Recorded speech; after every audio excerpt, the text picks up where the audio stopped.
safety is an important part of public health. If the food we eat is not handled properly, it can make us very sick or in some cases kill us. This program will help you understand your role in keeping food safe and how to reduce the chances of making food that will get people sick. In Riverside County, it is required that anyone who works in public food service must get a food worker's certificate. The information presented here is designed to help you with the exam and with your job as a food worker by giving you basic food safety knowledge. We'll also give you an idea of what things the health inspector will be looking for when they do an inspection. Food protection should be important to everyone, but as a food worker, you are also responsible for keeping food safe for the public every time you go to work. Food also includes some things that you might not have thought about, like drinks and ice. Mishandling of these can make people very sick.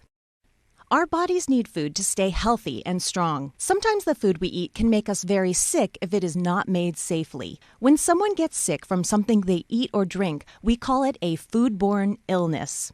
Having a foodborne illness can feel a lot like the flu. Someone who has a foodborne illness would probably complain of upset stomach, vomiting, diarrhea, fever, and chills. Each time a person goes out to eat, they're trusting that the food being served will not make them sick.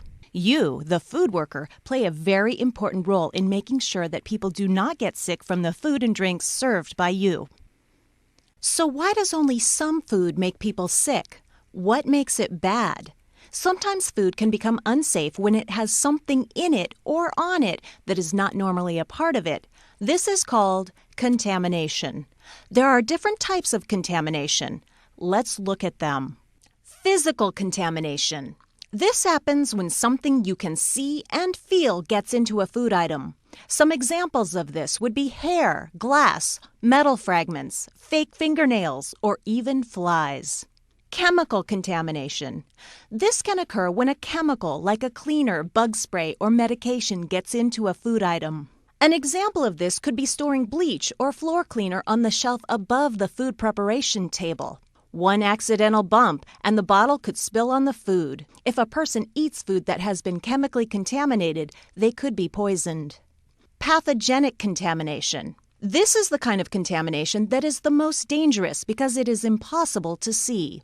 These tiny germs, called pathogens, can end up on food and become thousands of germs. Some germs are more dangerous than others. Pathogens are germs that cause disease and include bacteria, viruses, fungi, and protozoa.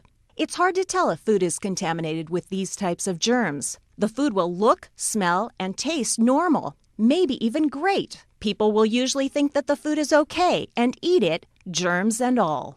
Each of these types of contamination could cause a foodborne illness, but the most common cause by far is bacteria. Babies, small children, pregnant women, very old people, and those who are already sick are more likely to get a foodborne illness because their immune systems are not as strong.